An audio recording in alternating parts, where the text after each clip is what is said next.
Bienvenidos a la lección inaugural de el seminario El Gran Arte, Novela Negra y Criminal, lectiva de la Maestría de Creación Literaria del Departamento de Humanidades y Letras. En el día de hoy tenemos como invitado especial al escritor bogotano Hugo Chaparro Valderrama. Y ya saben, corran la voz, esta es una lectiva abierta, puede venir todas las personas que quieran, a las 6:30 de la tarde todos los miércoles. Si ustedes quieren ser incluidos dentro de la base de datos para recibir la información y los documentos de los estudiantes que tienen esta materia como parte de su desarrollo de la maestría, pues lo pueden hacer con Mariana, y Mariana va a inscribirlos para que esta información les llegue.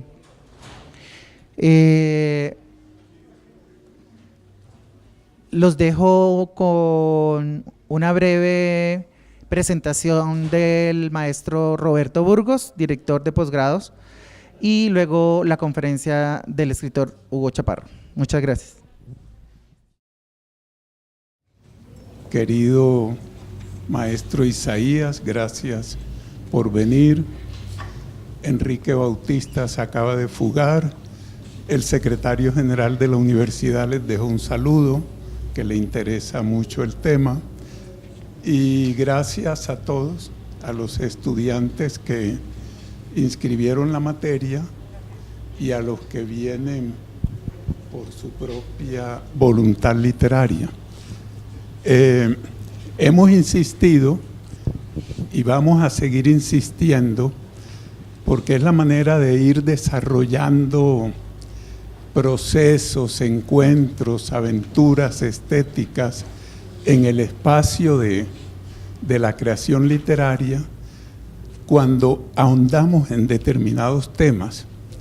Ya ustedes saben que la experiencia la vez anterior tuvo un resultado en escrituras.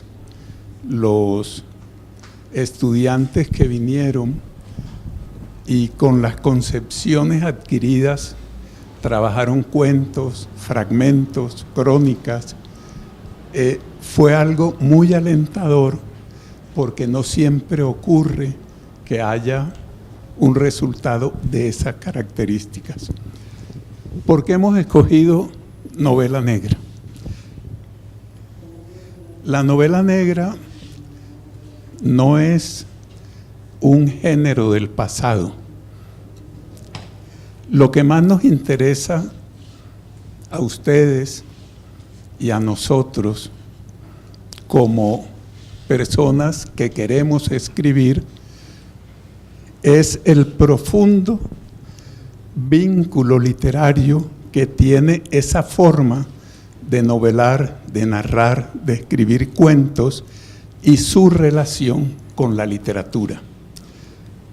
Varios temas nos resultan fundamentales. ¿Por qué Faulkner escribió esa espléndida novela que se llama Santuario, de la cual André Malraux dijo: es un revuelto de novela negra y tragedia griega? Lo cual ya quiere decir que no estamos hablando del género de Pulp Fiction, las revistas norteamericanas donde se contaban los casos estremecidos de crueldad, de enigma, de sangre, sino estamos hablando de una forma literaria que, a medida que avancen estos seminarios, las iremos descubriendo e iremos mirando su pertinencia o no. Por eso invitamos esta vez a Hugo Chaparro Valderrama. Es uno de los escritores de mayor interés en un país de literaturas acartonadas, de literaturas modélicas, donde hay grandes grupos de novelas que se dedican a las mismas temáticas. En Hugo hay, al lado de un riesgoso poder de experimentación, hay un interés por construir ficciones distintas. Y al lado de esa capacidad de él como novelista, es uno de los, la palabra que se podría utilizar es uno de los más serios, más rigurosos, más entretenidos críticos cinematográficos. Entonces tiene, en relación con el tema que Hugo les va a exponer, tiene una relación interesante, porque ya saben ustedes cuánto tomó el cine de ese tipo de literatura. No en balde, los grandes guionistas fueron William Faulkner, Billy Wilder, Dashiell Hammett. O sea, era un grupo muy fuerte que fueron dándole perfil a ese género cinematográfico que llevó también el mismo nombre, el cine negro o las películas del género negro. Y me decía alguna vez uno de nuestros muy buenos estudiantes, Fernando Baena, que por qué insistíamos en el género negro, que si no nos atemorizaba un poco que en un país cargado de elementos de violencia volviéramos a algo doloroso que en sus proyectos personales, literarios, estéticos, él estaba indagando por otro lado. Y aprovecho porque empezamos, eso es bueno, ustedes deben decirnos, deben cuestionarnos, deben escribirnos, y Fernando nos abrió la posibilidad de pensar y reflexionar sobre lo que estamos haciendo. Y eso me obligó a mirar con cuidado, y resulta, ya se lo mostrará Hugo, que sabe de eso mucho más que yo, el género negro se ha literaturizado. Los nuevos escritores, como el sobrenombre de Banville, Benjamin Black, o Lemaitre, el francés, todos utilizan elementos de la buena literatura para ayudar a la construcción de sus novelas y dejar el rastro de la búsqueda de una forma, de una estructura, de un estilo. En el primero que les mencionaba, el Benjamin Black de Banville, que es ese estupendo irlandés que han venido postulando al premio Nobel, uno encuentra una enseñanza de buena literatura. Desde la utilización de los adjetivos, ya ustedes saben, los que han visto los cursos de autores, obras y formas, cómo en García Márquez el adjetivo es una forma de lograr musicalidad en la frase. En otros, el adjetivo es lo que pone el sello personal de un hecho inesperado, un hecho que estremece al lector por la calidad del adjetivo. Y en el caso de Banville van a encontrar una experiencia de los adjetivos que modifica la situación que describe, a la cual nosotros veníamos acostumbrados por nuestra frecuentación con la realidad. Quería entonces contarle a Fernando que quizás nos ha hecho falta en Colombia exorcizar esa violencia, y no se ha exorcizado porque no ha habido una literatura de calidad capaz de mostrarnos que no es el escándalo por la sangre, que no es el escándalo por el crimen, sino que hay unos hechos de la condición humana donde se llama a la misericordia, al perdón, a la venganza o a la redención. De estas cosas vamos a estar hablando durante este seminario. Agradecerle mucho a Hugo, que tiene montones de ocupaciones. Les recomiendo llamarlo porque como él nunca contesta, tiene un estupendo contestador donde van a ver cómo es el contestador de un escritor, de las calidades de él.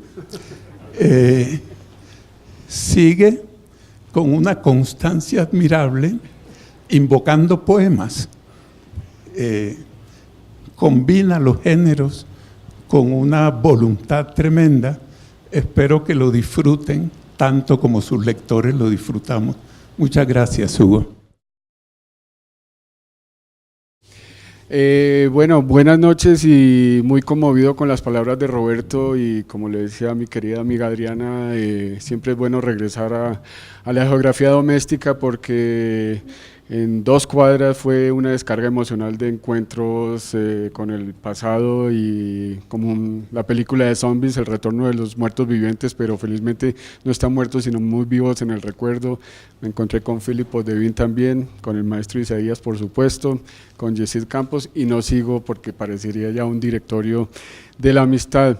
Y entrando ya pues en el tema del juego, el misterio policíaco, sí, este es un género que se autovampiriza mutuamente, porque en el transcurso de la lectura literaria contrastada con la historia que ha propiciado esas narraciones a través de cuentos y novelas policíacas, se descubre que no es simplemente un género que se haya estancado, sino que todos los escritores han tratado de reinventarse según las circunstancias a las que se han enfrentado.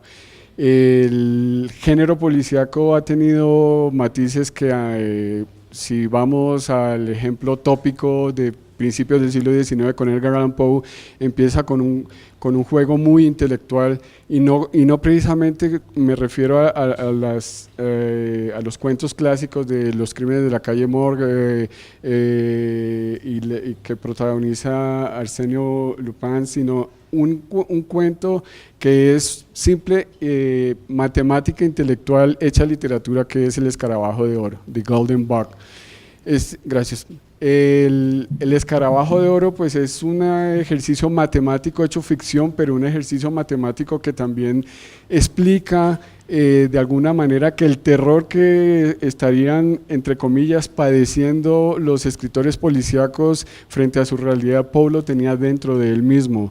Es decir, sabemos todos de sus galopantes jornadas etílicas, de la manera como murió en una taberna en Baltimore, donde lo encontraron prácticamente por azar y por hedor del cadáver.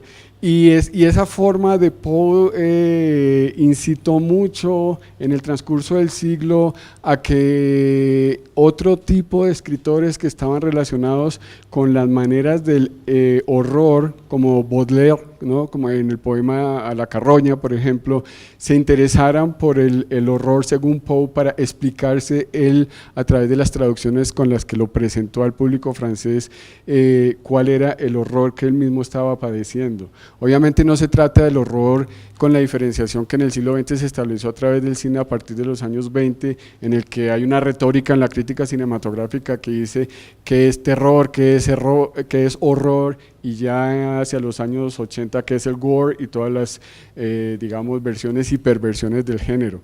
Pero todos los escritores que pertenecen a este género, creo que deberíamos, y disculpen la autorreferencialidad del plural, pero pues me incluyo porque creo que he escrito varias formas de la novela policíaca disfrazadas de otro tipo de soluciones formales, porque hay que competir también con la tradición. Debemos honrar a Dashiell Hammett, el escritor norteamericano, pues, que empezó a publicar sus cuentos en los años 20 en Estados Unidos, por una razón que cifra mucho la actitud literaria con la que Hammett escribió sus primeros cuentos en una revista que quería y despreciaba, que era una revista que se llamaba Black Mask. Entonces hay cartas de Hammett donde dice a sus corresponsales: estoy black masking mis cuentos, o estoy diciendo, estoy making black mask my literature, estoy haciendo mi escritura un producto para Black Mask. Y él estaba tan avergonzado en sus principios literarios, no por el género, sino por sus hallazgos como narrador, que recurrió a un término que en el teatro de la época de los años 20 ya estaba decadente, pero que lo empezaron a usar en San Francisco en un slang criminal, que era ser un Peter Collins. Ser un Peter Collins para la jerga de la época era ser un don nadie, un perdido, un bueno para nada, como alguien que no merecía ningún valor sino un balazo, para decirlo crudamente. Entonces era muy fácil decir allí en la esquina hay un Peter Collins, o se hablaba mucho en el teatro, pero como les digo, en el teatro se fue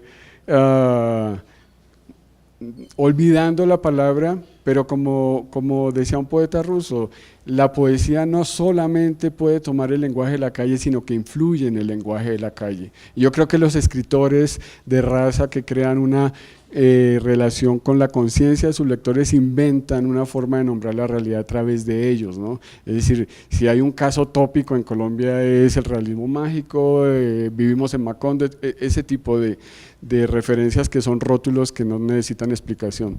Pero entonces Hammett recuerda el Peter Collins y decide empezar a firmar sus cuentos con un juego de palabras que es intraducible en español, y él empieza a firmar como Peter Collinson, o sea, como un Peter Collins es un don nadie, un Peter Collinson es un hijo de nadie. Entonces él decía que él era un Peter Collinson porque de alguna manera consideraba que él había reinventado la literatura policíaca.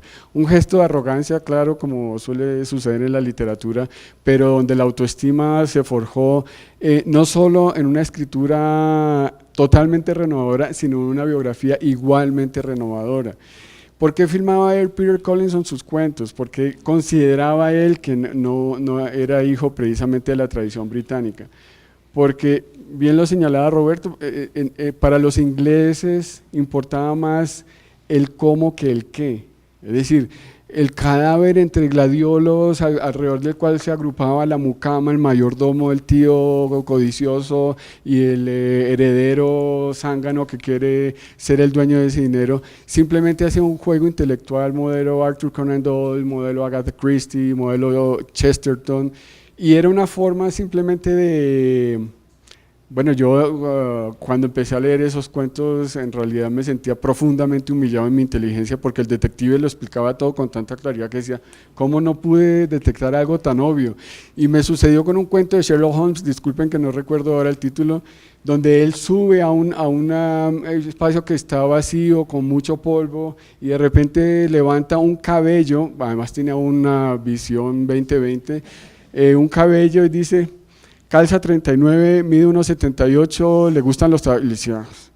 Está bien, era inverosímil, pero lo fascinante era cómo esa inverosimilitud él la volvía una circunstancia verosímil con la explicación cocainómana. Ustedes saben que él era bien periquero, Sherlock Holmes, y tocaba el violín para esclarecer sus casos.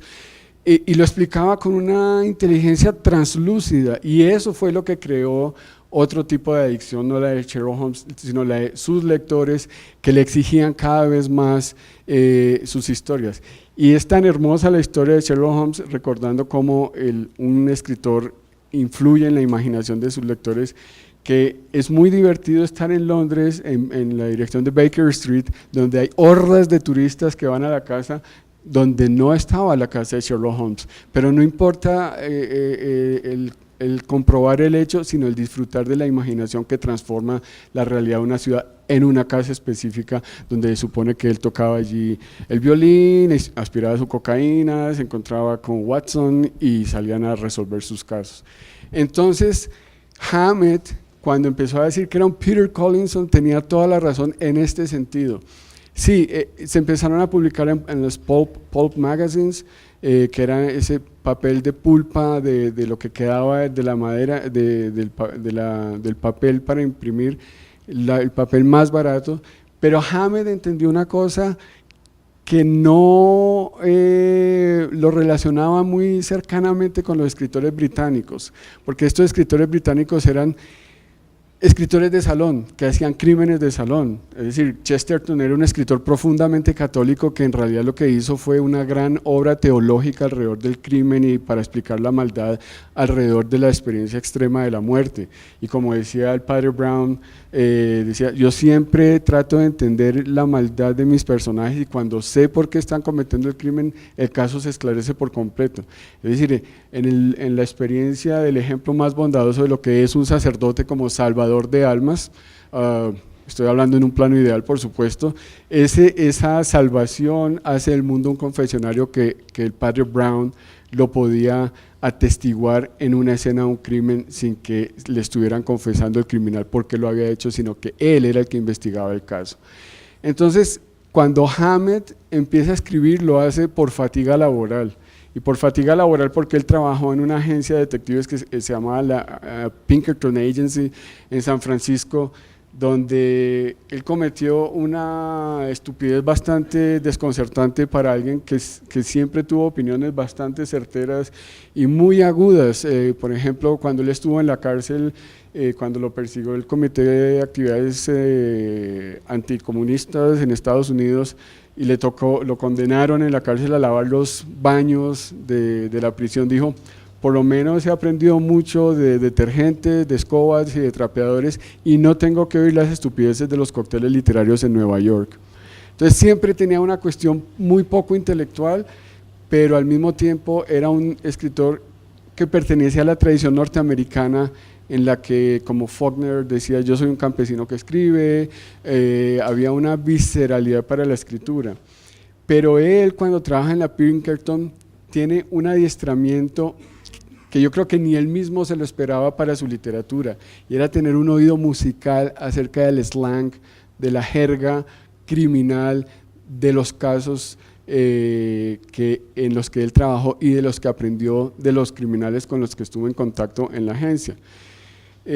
Muchos de ustedes conocerán la anécdota, pero no me resisto a volver a repetirla porque me causa mucho placer narrarla, y es, él quería irse de Estados Unidos, de San Francisco, y la agencia le pide que vaya a investigar un caso en un barco que partía para Australia, y dijo, la mejor manera de tener un tiquete gratis, yo puedo encontrar, eran unos diamantes porque veo que estaba sintiendo que conoces la historia, eran unas joyas, y decía, si los encuentro en alta mar me llevan a Sydney y yo me quedo allá.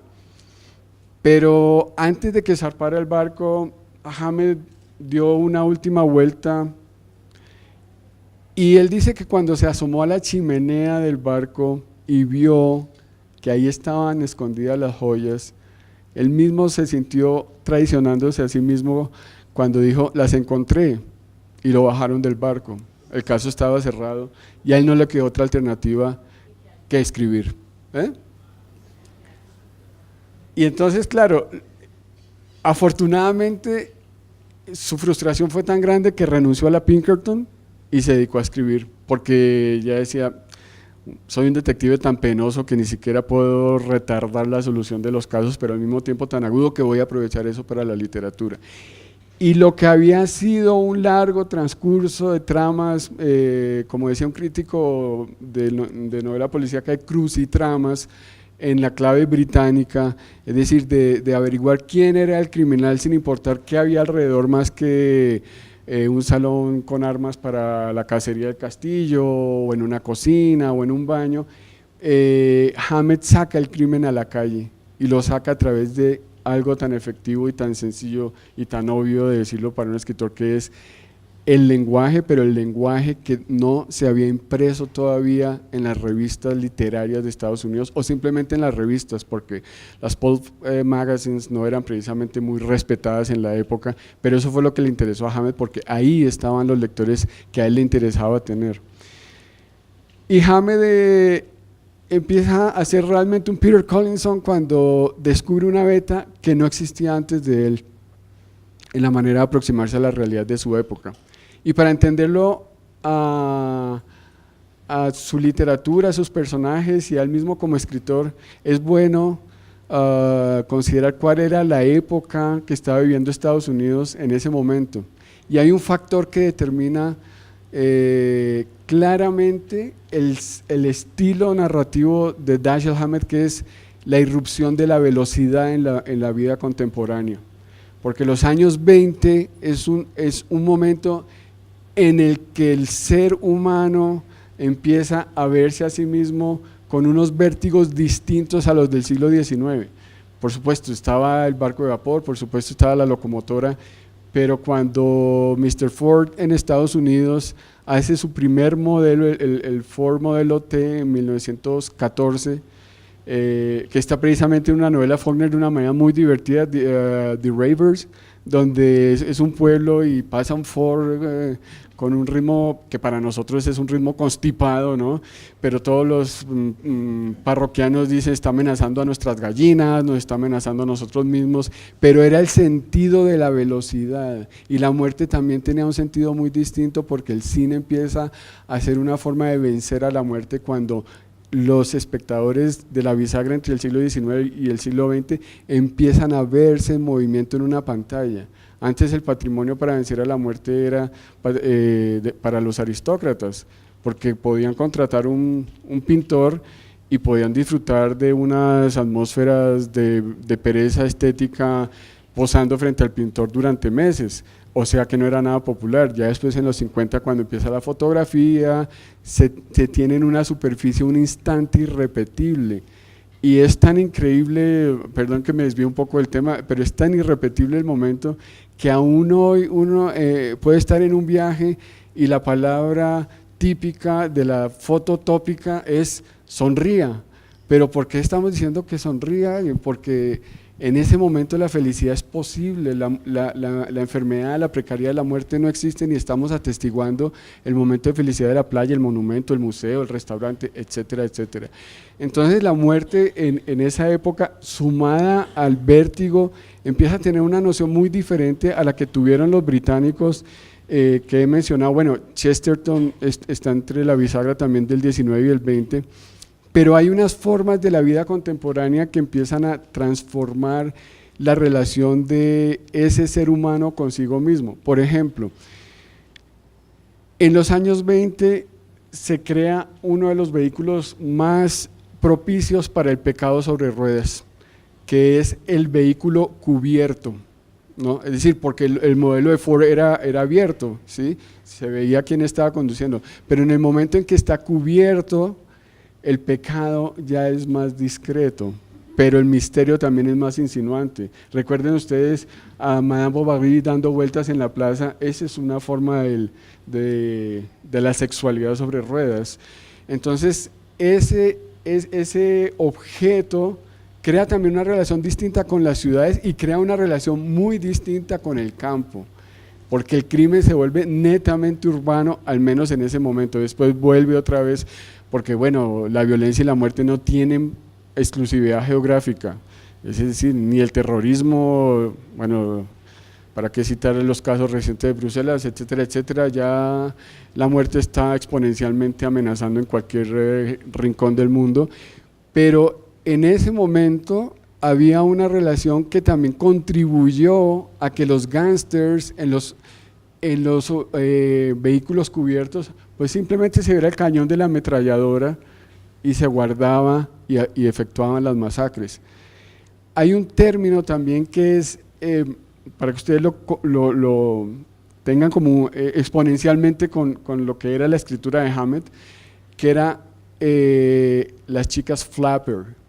Las chicas flapper eran las muchachas que salían con faldas descaderadas, es decir, rectas, con los brazos y los hombros descubiertos, pero flapper se pierden sus orígenes, que son los siguientes. Eran sobre todo muchachas que fumaban en público, se emborrachaban en público y les gustaba mucho el jazz. Es decir, que le gustaba mucho escapar del mundo blanco hacia el mundo negro en los bares de Chicago, donde está Louis Armstrong, donde está King Oliver, donde estaban, bueno, todos estos héroes musicales que nos gustan tanto a todos, espero. Entonces, ¿por qué se llamaban las flapper? Porque ellas tenían simplemente una forma de la irreverencia candorosa, pero que identificaba. Y es que usaban sandalias y dejaban las correas sueltas, entonces hacían lo que se llama flap, aleteaba, ¿no? Ellas caminaban y las correas to flap, ¿no? Sí, digamos, aleteaban, y por ello se volvieron las flappers. Pero las flappers no era simplemente un asunto de podología erótica ni de indumentaria que mostrara una irreverencia, sino una actitud. Y esa actitud está involucrada con todo lo que estaba sucediendo en Estados Unidos. Los suburbios empiezan a poblar en el país. Ya la gente tiene ese mundo totalmente tedioso versus ciudades como Nueva York, como Chicago, como Boston, como Washington, donde el crimen proliferaba y la vida era muy vertiginosa. Las tiendas por departamentos empiezan a ser muy populares, modelo Sears, por ejemplo. El consumo de electrodomésticos reta al norteamericano de esa época a que se exhiba frente a los vecinos. Es decir, yo tengo nevera y eso es algo pues, que es sintomático de las comunidades competitivas. Y entonces esa forma del vértigo empieza a desarrollar también una circunstancia que incite a la criminalidad, sobre todo cuando pues, que Estados Unidos siempre ha tenido una cifra moral que ha definido su esplendor, pero también su tragedia, en el sentido en el que sus leyes a veces son torpezas masificadas. Entonces en 1918, cuando se aprueba la ley de la prohibición, es una forma fascinante para los italoamericanos que entraban por New Orleans e invadían el país para que trabajaran en el crimen, y para los chinos que venían por California a inundar de opio a Estados Unidos, porque el opio era un relajante contra el vértigo. Eso fue otra relación que se estableció. Y hay uno de los héroes definitivos que para mí influye mucho en la forma rápida, trepidante y con el ritmo prácticamente de una ametralladora literaria que influye, quiéralo o no, en la literatura de Hammett, de Chandler, bueno, de todos los, de Horace McCoy, de muchos escritores norteamericanos de la primera época de la literatura policíaca, que es Charles Lindbergh. Lindbergh es el héroe autosuficiente, que es el emblema del protestantismo en Estados Unidos, el personaje que no requiere la ayuda de nadie para cruzar el Atlántico solo en un avión a finales de los años 20. Entonces todos estos héroes empiezan a crear también una forma de vida totalmente distinta, y esa forma de vida tan diferente requería de una literatura que capturara a ese lector de una forma también distinta. Entonces cuando Hammett empieza a publicar en estas revistas, él se quiere retirar en un momento de The Black Mask y el editor le dice que no lo haga, y Hammett tenía esa idea que es un tanto traicionera para muchos autores, y es que yo quiero hacer una literatura que importe, una literatura seria, una literatura, mejor dicho, en una clave canónica, sin darse cuenta que su literatura era esa y su contribución al lenguaje era ese, y su forma de narrar lo coloquial encontraba su mejor modo de expresión en lo policíaco. Entonces él dice, bueno, voy a continuar, pero voy a hacer un tipo de cuentos mucho más ambiciosos que el simple fenómeno criminal, y es cuando empieza a girar el cliché que el siglo XIX había heredado del siglo XX, en el sentido en que un relato criminal era solamente sobre el crimen, que es uno de los prejuicios más grandes que existe para desvirtuar el poder literario de este género. ¿En qué sentido? En que, por ejemplo, así como los rusos son maestros en las descripciones, para ver a través de una descripción una situación narrativa, o para ver a través de un formato dramático como es el diálogo una situación narrativa, que esa fue por ejemplo la clave de Dumas en Los Tres Mosqueteros. Entonces con Hammett la descripción empieza a tener una fuerza inusitada, porque no es simplemente la descripción decorativa, sino es la descripción dramática, es la descripción que hereda la posibilidad de enseñar un espacio, y a través de ese espacio enseñar una atmósfera de lo que sucede en ese espacio. Entonces voy a leerles un pequeño fragmento de su primera… No, voy a soltar el micrófono un momento.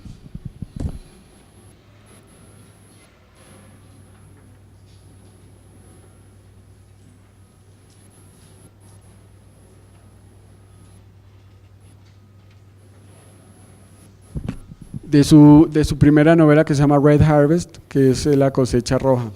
Y ustedes van a ver allí muy fácilmente, ya como lectores de este momento, una tradición que se empezó a construir en ese momento, y en párrafos tan efectivos como este. Este es un momento en el que el detective tiene grandes problemas con la policía, como suele suceder, y le está diciendo a uno de los personajes de la novela que cabe mucho para esta ciudad, entre otras cosas, acomódenlo como quieran. Dice así: le voy a devolver su ciudad, quiera o no quiera. Si eso es un chantaje, muy bien. Y ahora escuche lo que usted va a hacer. Va a ponerse al teléfono con el alcalde, pues supongo que esta pobre ciudad tendrá uno, y va usted a telefonear también al gobernador. Cierre la boca hasta que haya acabado.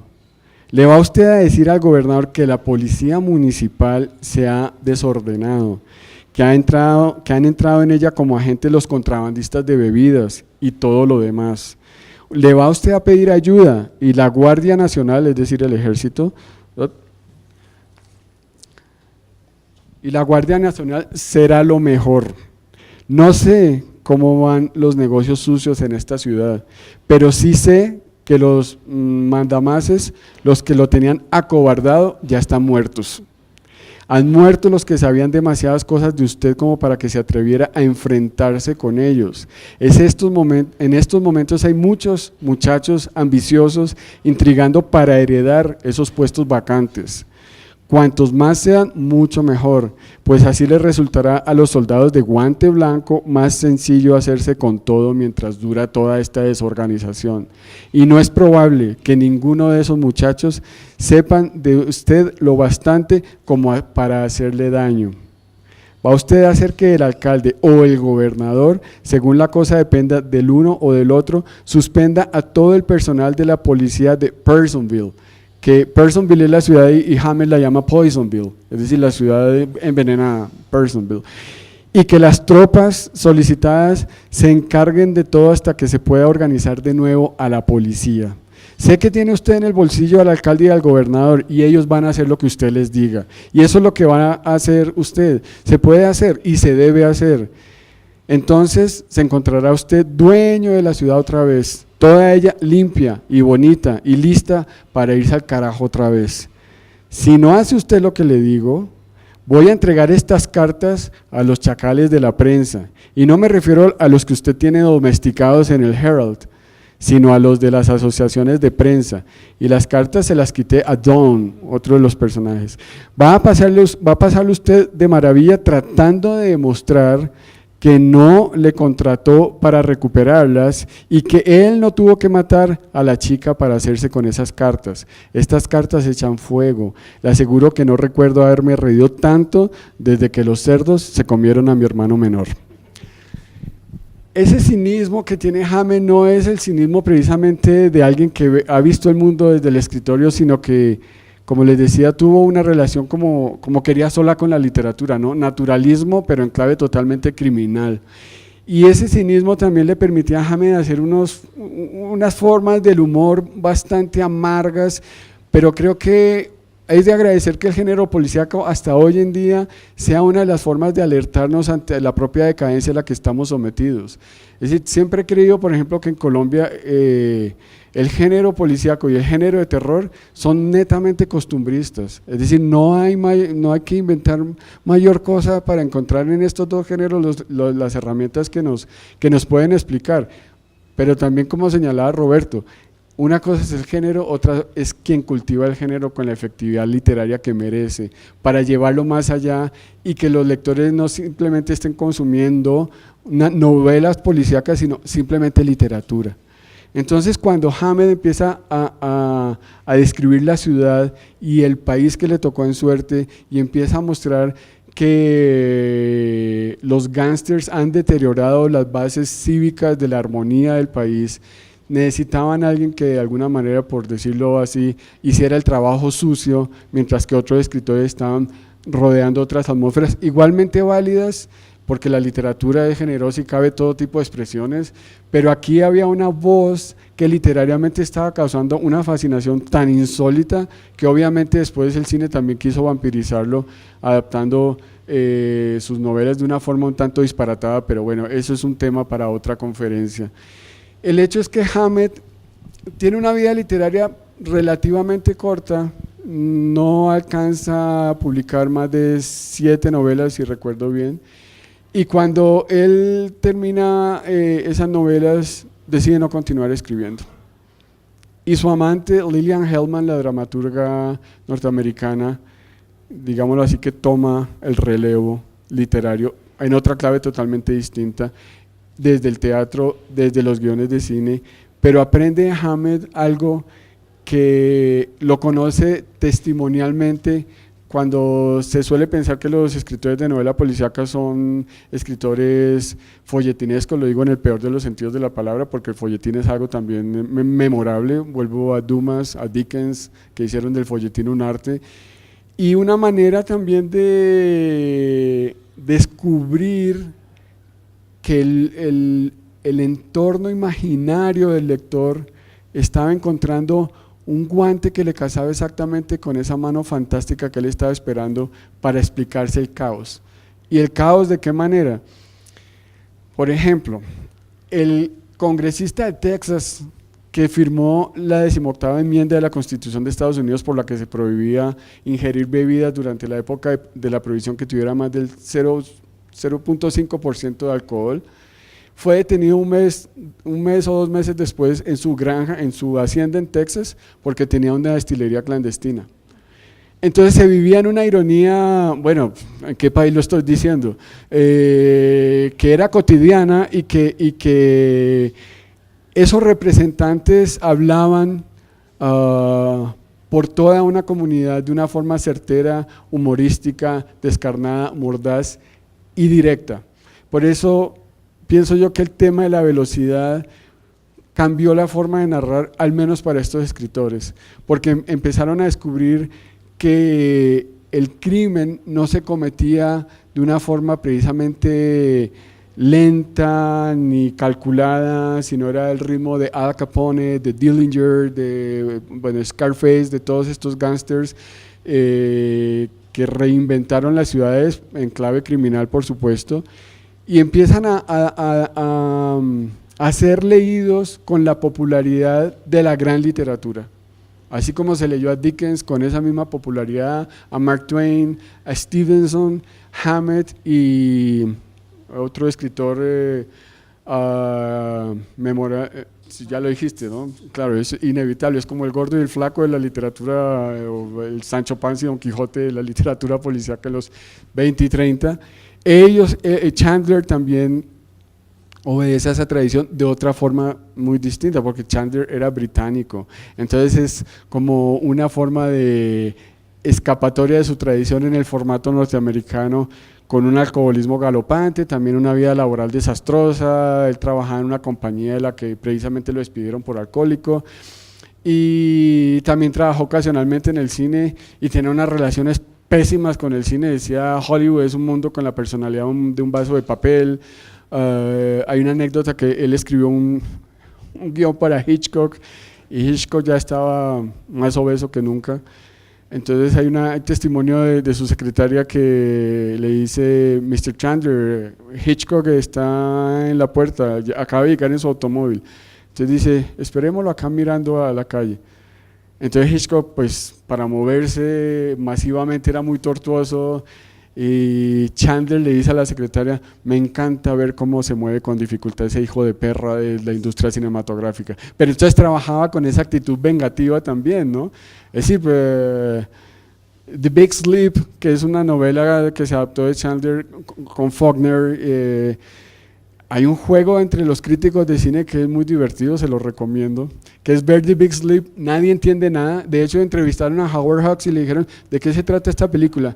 Y le decía: mire, ni yo ni ninguno de los 3 guionistas que trabajaron en ella sabemos qué pasa, pero nos divertimos mucho. Y es verdad. Entonces se hace, cuando se pasa la película, inventarse un personaje, porque todo el mundo sale confundido. Entonces uno que sabe dice: ¿tú te fijaste en Jones? Entonces es tan tumultuosa la película que el cinéfilo fundamentalista dice, sí, claro, Jones, sí, el del abrigo. Entonces resolver la trama a través del personaje imaginario, y es como un pequeño taller literario en clave oral. Entonces esa relación con el cine no era muy armónica, porque se defendía mucho la literatura de las perversiones cinematográficas de las que se ha hablado tanto, de una forma también un poco injusta, porque no es un matrimonio tampoco tan mal avenido. Pero Chandler recoge la tradición de Hammett, también pasa por Black Mask, pero él no la desprecia, sino que él se entiende a sí mismo, cuando renuncia de la compañía, como un escritor que tiene una capacidad narrativa que también le va a permitir reinventar el mundo como Hammett, con la diferencia que él no hace esa exploración callejera, sino que se inventa el mundo a través de un personaje, Philip Marlowe, que también es una mitificación que permite la novela policíaca, en el sentido en que hay una identificación, ¿no? Es como cuando el raquítico va al cine y quisiera ser Marlon Brando, ¿no? Siempre hay una proyección erótica, sexual, viril, fuerte, o como se quiera, o las mujeres que quisieran ser Rita Hayworth o Marilyn Monroe, ¿no? Siempre hay proyecciones imaginarias que las condensa a un personaje, y en ese caso fue Philip Marlowe. Y Marlowe, a través de Marlowe, pues Chandler también recoge ese ritmo trepidante, no tampoco tantos años después, porque él empieza hacia los años 30, y empieza a crear una escuela, porque Hammett era el solitario, Chandler ya es la prolongación, y el grupo de Black Mask empieza a crear un estilo que después va a ser mucho más descarnado. Y por supuesto hay que leer un fragmento de Chandler, ¿no? Porque si no sería una degustación abstracta.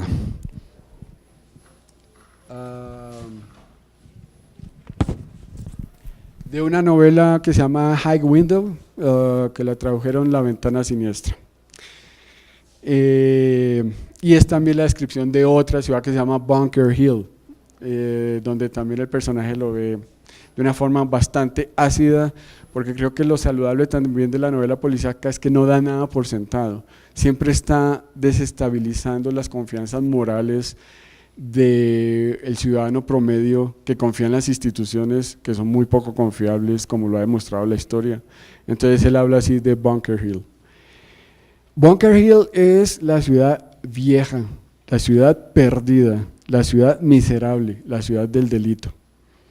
En un tiempo muy lejano, era el distrito residencial de más categoría de la ciudad, y todavía quedaban algunas de las mansiones góticas de rompecabezas, con amplios porches y paredes cubiertas con cornisas de puntas redondas y con ventanas esquineras, sobre las cuales se levantaban torreones en punta. Ahora son todas pensiones, los pisos de parquet están rayados y gastados,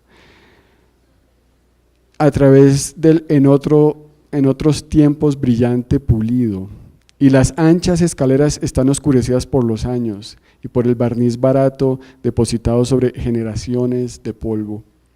En las habitaciones altas, las dueñas flacas discuten con inquilinos poco formales. En los amplios y frescos porches del frente están sentados ancianos con caras que parecen batallas perdidas, estirando los zapatos agrietados al sol y mirando hacia el vacío.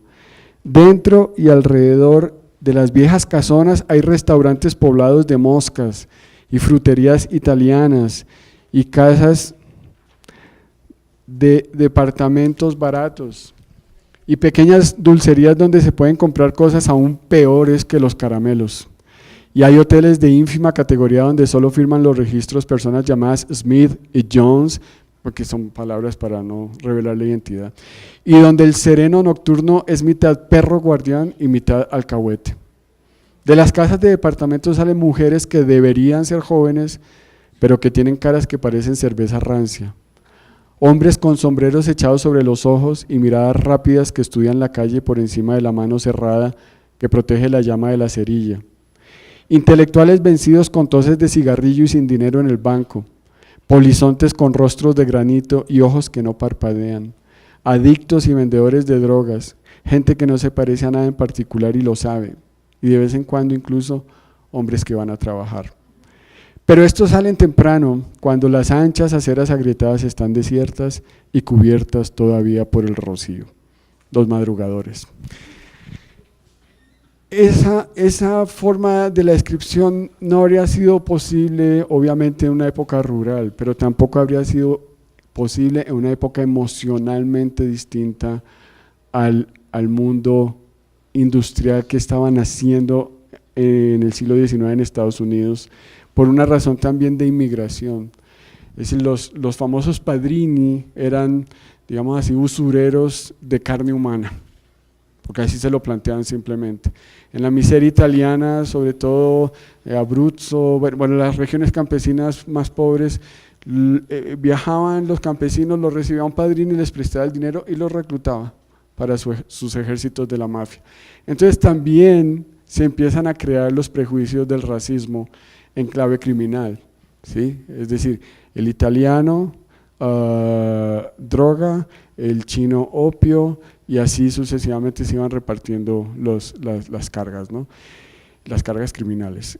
Y esa vertiente humana transforma el factor humano de los narradores también, porque empiezan a descubrir que galopantemente el culto por el crimen es cada vez más notable, pero escritores como Chandler y como Hammett no olvidan el lirismo para contrastarlo con la ruindad de la miseria humana.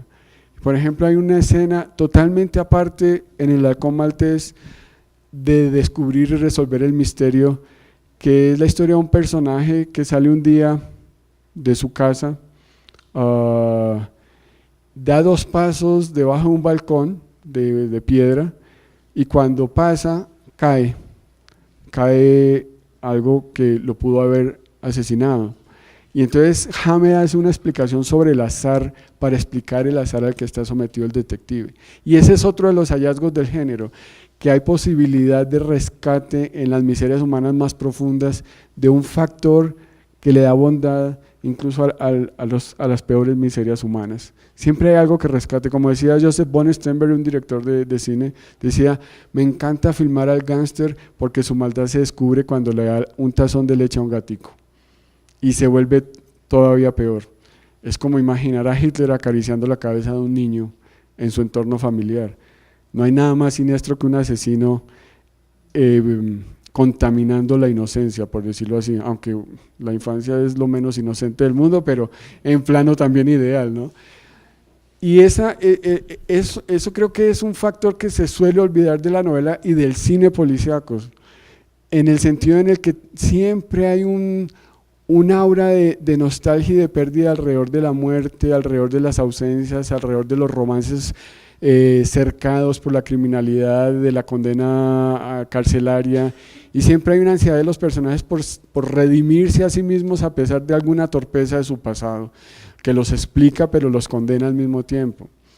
Entonces es muy curioso cómo la tradición, pues que obviamente es simplemente un boceto de la tradición norteamericana, que llega en estos momentos precisamente a una mitificación. Déjenme confesarles un momento de llanto. Bueno, están hablando con alguien muy lacrimoso, pero entro a una librería, primero entro a una librería cuando se están extinguiendo, ¿no? Entro a una librería muy grande, una ciudad que quiero mucho, donde suelo hacer mercado literario cada 8 días muy frecuentemente, y veo una mesa tapizada con una colección de nuevas ediciones de Jim Thompson, el escritor de novelas policíacas de 1280 almas, bueno, What a Hell of a Woman, ¿no? Con unas carátulas muy pop, y yo dije, pero yo hablo con los fantasmas, y dije, welcome again, Mr. Jimmy. Entonces, bueno, el vendedor me dijo, ¿le pasa algo? Le dije, me pasa algo, pero mire lo que hay acá. Dice, sí, ha gustado mucho. Le dije, ha gustado mucho. Dice, entonces le pedí que me contara, ¿no? Dice, se está consumiendo masivamente a Jim Thompson. Y Jim Thompson se murió en los años 70 y le dijo a su mujer, he pasado una vida muy difícil literariamente, pero tengo un convencimiento, dentro de 10 años después de mi muerte seré un clásico. Digámoslo así, que era una forma de no despedirse del mundo tan derrotado, pero se cumplió. Y esto que les cuento es en septiembre del año pasado. Las ediciones están muy hermosas. Bueno, el hecho es que Thompson también es un escritor que tiene ese lirismo, pero una clave muy oscura, ¿no? Es un escritor muy erótico, es un escritor donde el alma del criminal se expresa sin tregua alguna ante el lector. Pero lo sorprendente es que hay unos momentos de, como les decía, de redención humana que hacen valiosa la novela policíaca, en el sentido en el que nos están explicando cómo somos miseria pero bondad, ¿no? También aspectos muy prosaicos pero aspectos muy líricos, y Dr. Jekyll y Mr. Hyde viven en un ser humano permanentemente. Entonces esa tradición, cuando llega a Latinoamérica, produce una frase de un crítico que se llama Ilan Stubbins, que hace un oxímoron genial, me parece que es genial, cuando dice lo que ha sucedido con la literatura latinoamericana, influenciada por Faulkner, por Henry James, por Willa Cather, por Capote, tantos escritores que ustedes conocerán, y específicamente en la novela policíaca, es que es una reinvención original. Es decir, más contradictorio no puede ser, pero es una reinvención original, como les decía, es un género que se autovampiriza para nutrirse de sangre nueva. Entonces cuando surgen escritores como Rubén Fonseca en Río, como Osvaldo Soriano en Argentina, que para mí son también como el Raymond Chandler y Dashiell Hammett, de un punto de partida en el que los acompañan muchos otros escritores, y por supuesto pareja de precursores fueron Borges y Bioy Casares en los años 40 con los cuadernos de Don Isidro Parodi. Pero lo que se preguntaron los argentinos se lo siguieron preguntando los escritores latinoamericanos muchos años después, de esta frase que quise traerles de Rodolfo Walsh, que fue un escritor miserablemente desaparecido por la dictadura, pero que tenía un proyecto policíaco para su vida, y se atrevió a hacer sus primeros libros en la clave más tradicional de descubra quién sin importar el qué, sino el cómo, ¿no? Es decir, tiene un cuento que se lo recomiendo mucho, que es un dilema policíaco alrededor de el personaje menos policíaco que se podría imaginar hasta que Walsh lo creó, que es un corrector de pruebas, ¿no? Entonces hace todo un tema ahí criminal. Entonces él escribió esto para un prólogo de uno de sus libros, y me parece que es muy acertado porque él se está preguntando por el espacio de Buenos Aires en clave criminal literaria. ¿El escritor? Rodolfo. El cuento de corrector. Las aventuras de las pruebas de imprenta. Las aventuras de las pruebas de imprenta. Entonces él dice, sí, Borges y Bioy le gustaba mucho el género policíaco en los años 40, y Borges también pues tiene ese cuento prodigioso, La forma de la espada, que sale en Ficciones de los años 40 también. Pero más allá de hacer una inspección de historia literaria, Walsh se pregunta esto en este prólogo. Dice: paralelamente a este desarrollo, pues, al que contribuyeron Borges y Bioy, se ha producido un cambio en la actitud del público. Se admite ya la posibilidad de que Buenos Aires sea el escenario de una aventura policial. Cambio que puede juzgarse severamente a la luz de una crítica de las costumbres, pero que refleja con más sinceridad la realidad del ambiente y ofrece saludables perspectivas a la evolución de un género para el que los escritores argentinos me parecen singularmente dotados. Buenos Aires no es ya la ciudad hostil a la novela como aquella de Nashville, en la que según Frank Norris nada podía suceder, hasta que O. Henry la convirtió en el escenario del mejor de sus cuentos. Siempre hay una especie como de autofustigamiento en contraste con la mitificación de García Márquez y el Caribe y su prodigiosa fantasía, en el que, y lo he escuchado en varias conferencias, decía: escritor que nace en Bogotá está condenado a ser mal escritor.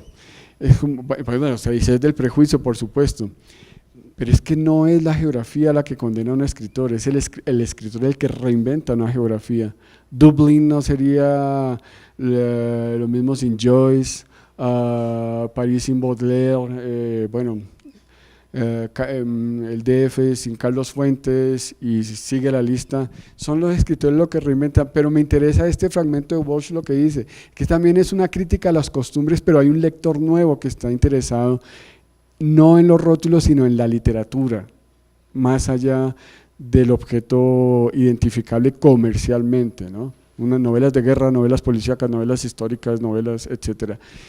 Entonces lo que sucedió tanto con Soriano como con Fonseca es que transformaron el tópico, sobre todo en el caso de Fonseca, porque para afuera de Brasil, su insularidad cultural, que sigue pareciéndome desconcertante en Latinoamérica, donde deberíamos aprender portugués en las escuelas, por simple decencia de vecindad, y por escapar de los traductores de pobre Rubén, que lo han pasado a un español que sus personajes cariocas parecen gitanos andaluces, pero la literatura de él no es de garotas, no es de el samba ni la bossa nova, no es lo que escuché de un periodista radial aquí en Colombia hace 15 días, que decía, en Brasil el que no es futbolista es músico. Le digo, pero este tipo que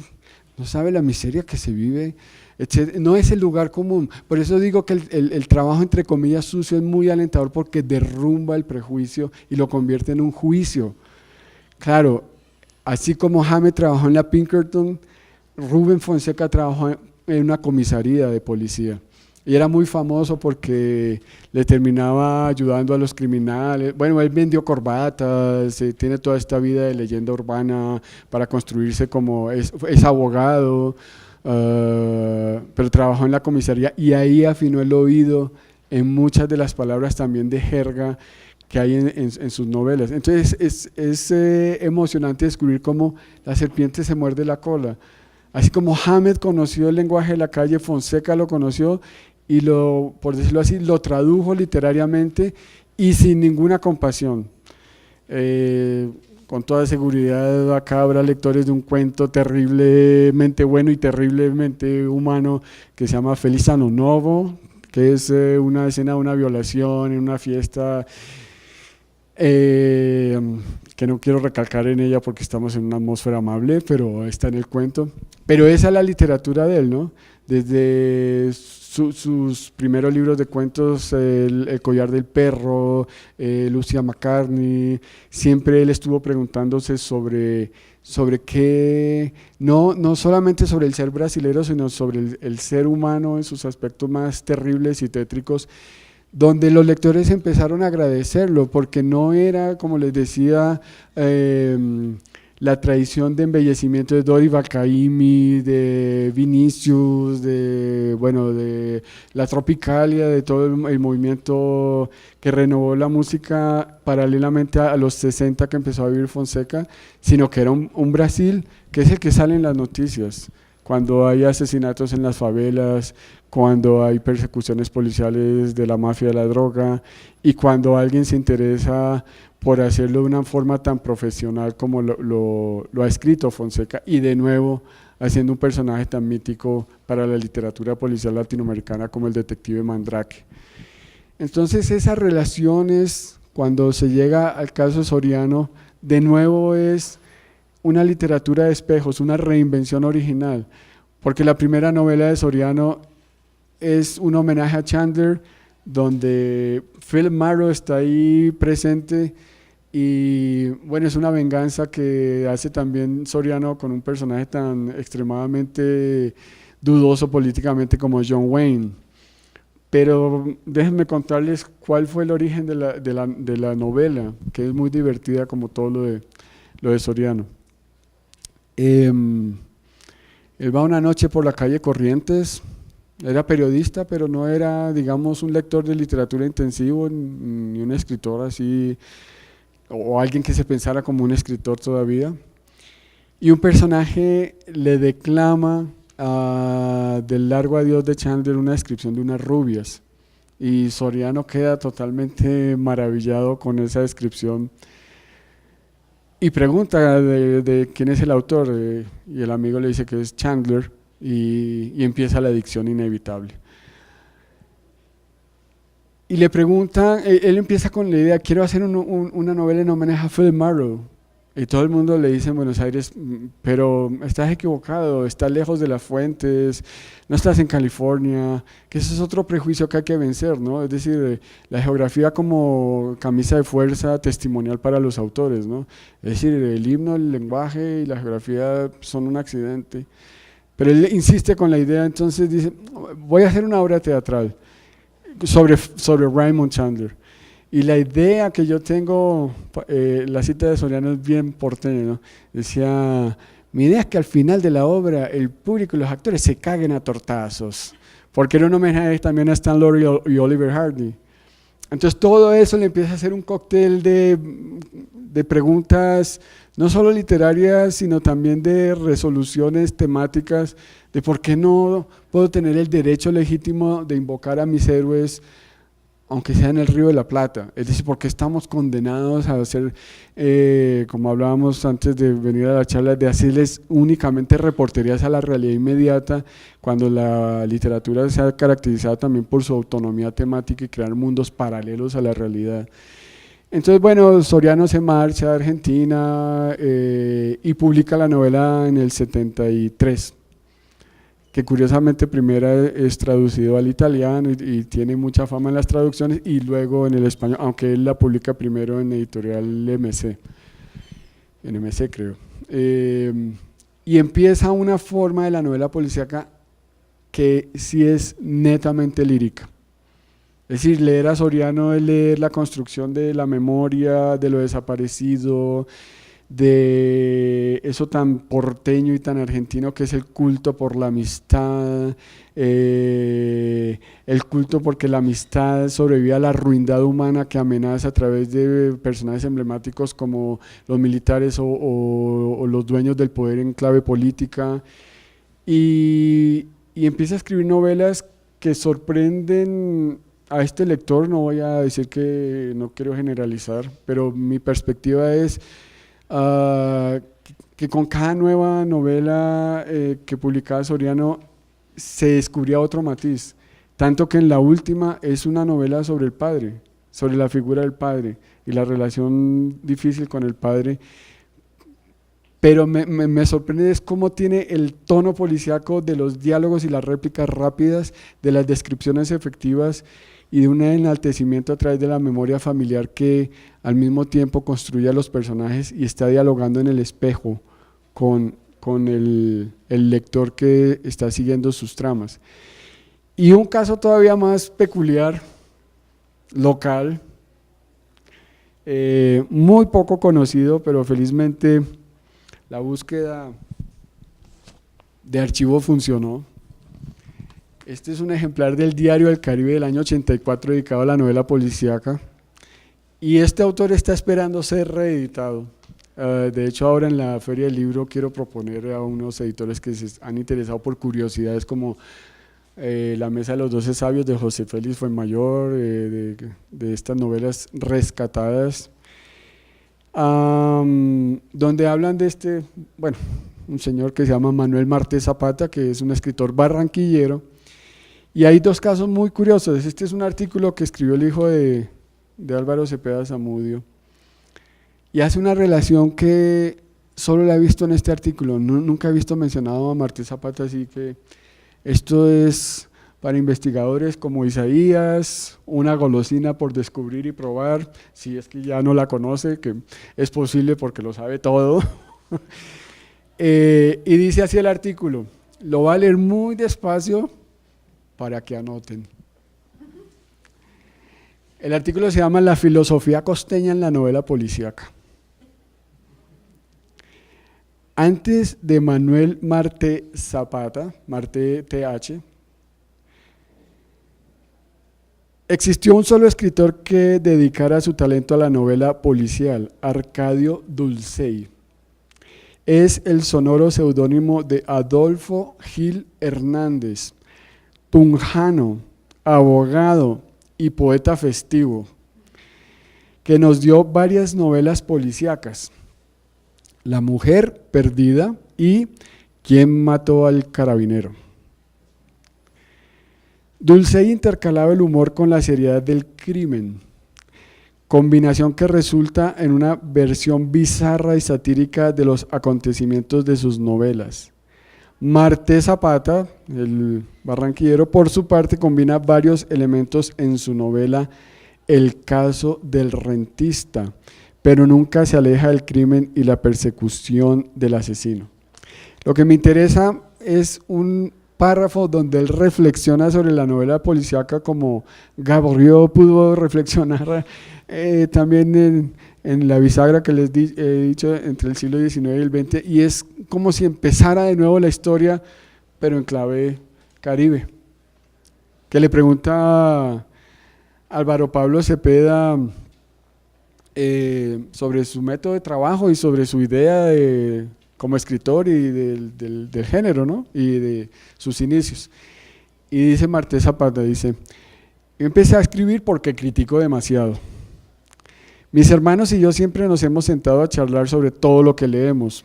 Usualmente criticamos muy fuertemente, no sé si por conocimiento del tema o por los tragos que nos habíamos tomado, las novelas que leemos.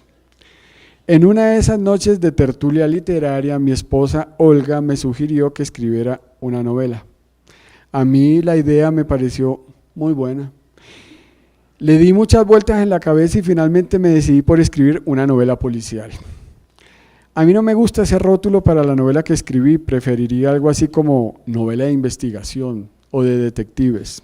Lo que pasa es que pienso que las novelas policiales son las de tiros, o sea, esas novelas de vaqueros y cosas por el estilo, que tiene toda la razón porque Hammett y Chandler competían con los westerns literarios que publicaba también Black Mask. Pero dejemos, y en mi novela no se dispara un solo tiro. Pero dejemos esa discusión a los críticos y no nos preocupemos demasiado.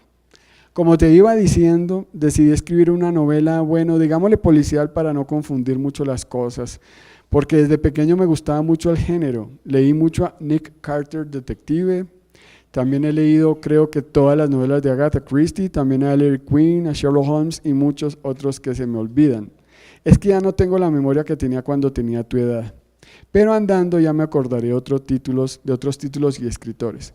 Así que yo leía mucho este tipo de novelas y preferí escribir una que tratara del mismo tema. Y esto es lo que me interesa. Como te dije que no me interesaba una novela de tiros, pero sí una novela racional, que siguiera pistas lógicas y matemáticas. Como tú sabes, soy ingeniero civil y me gustan las cosas precisas, para arribar a la detención del criminal. Además, quise introducir mis ideas personales de política, historia y una que otra filosofía propia a la manera de Arcadio Dulcey, quien introduce una vena de humor en sus novelas que entretiene mucho al lector. Como en La mujer perdida, que en las primeras páginas uno piensa que se trata de una mujer de esas que se les dice perdidas, pero no, la chica está perdida de verdad. Muchas gracias.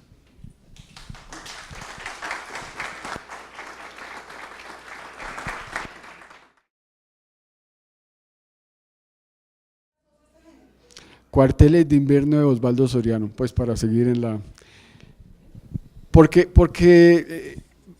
es lo que digo, como el género se ha retroalimentado de sí mismo, yo creo que ya la pregunta es, sobre todo de muchos autores contemporáneos, es cuáles son los motivos del caos que nos explican una historia criminal a la que llegamos como personajes del reparto, que nos puede someter por azar la violencia. Entonces, Cuarteles de invierno, por ejemplo, y es la creación de una atmósfera alrededor del miedo que puede cercar a los personajes con la misma efectividad de una novela tradicional y tópicamente criminal. Es decir, ¿quién mató a este cadáver cómo llegó a este estado y quién fue. Pero ya no interesa tanto la resolución simplemente del caso, sino la explicación de una atmósfera que nos cerca, pues no solamente en la página literaria, sino desafortunadamente del lado de acá de la página literaria. Y esa explicación me parece que es muy atractiva en el aprendizaje de buscar otras formas de narrar, pero creando una misma atmósfera alrededor de, pues simplemente de un miedo esencial del ser humano, que es no perecer por medios violentos, ¿no? Es decir, no ser amenazado. Y esa novela además tiene una virtud que es de una brevedad tan efectiva para crear esa atmósfera, porque es el aislamiento, se respira una atmósfera como de dictadura. Incluso yo ahí incluiría también un cuento de Julio Cortázar que se llama Instrucciones para John Howell.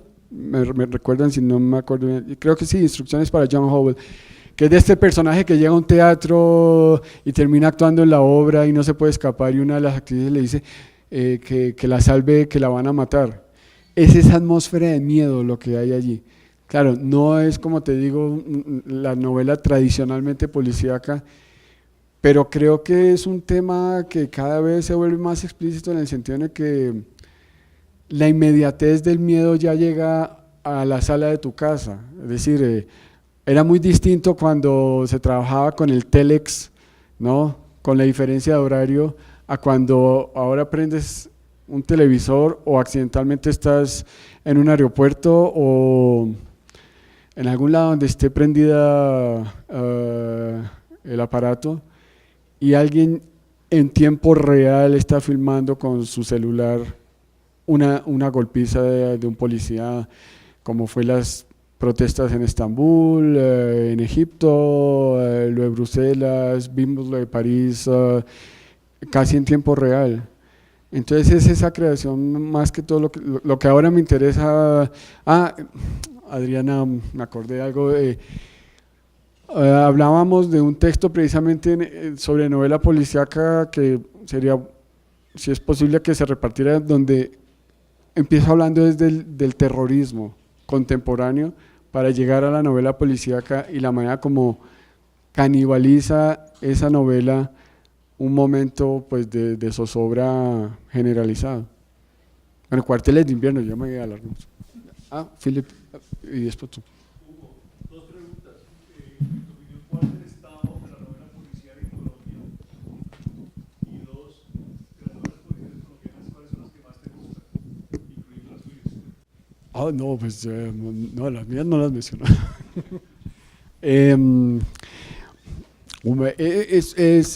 Yo creo que la novela policíaca ha tenido bueno, como toda la literatura, yo creo, colombiana, una forma de tobogán de construirse a sí misma, ¿sí? Cuando pienso en novela policíaca, me remito inmediatamente a la crónica periodística de Francisco González Toledo. ¿Francisco o Fernando? Felipe, gracias. ¿Quién lo dijo? Se ganó 5,000 pesos. Felipe González Toledo. Y sobre todo, por ejemplo, un texto que decía, ¿dónde está esto en términos literarios? Que es una crónica buenísima de Toledo, que se llama El cadáver que tenía 2 corbatas, que es cuando Roa Sierra queda en las escalinatas del Capitolio. Entonces la pregunta es, ¿le pusieron las 2 corbatas para arrastrarlo, o él se quería cambiar una corbata por otra para esconderse? Bueno, sí ha habido novela policíaca, pero yo creo que ha habido también una forma de asumir la novela policíaca con la reinvención del género, pero muy esporádicamente. A mí me interesó mucho Perder es cuestión de método, por ejemplo, aunque a veces llega una escatología para impresionar al lector con estos empalados, pero es un intento, ¿no?, de aproximación a lo testimonial desde una forma diferente, ¿sí? Y ahora recuerdo una novela, la quería traer, sería muy oportuno para tu pregunta, que es una curiosidad editorial que tengo.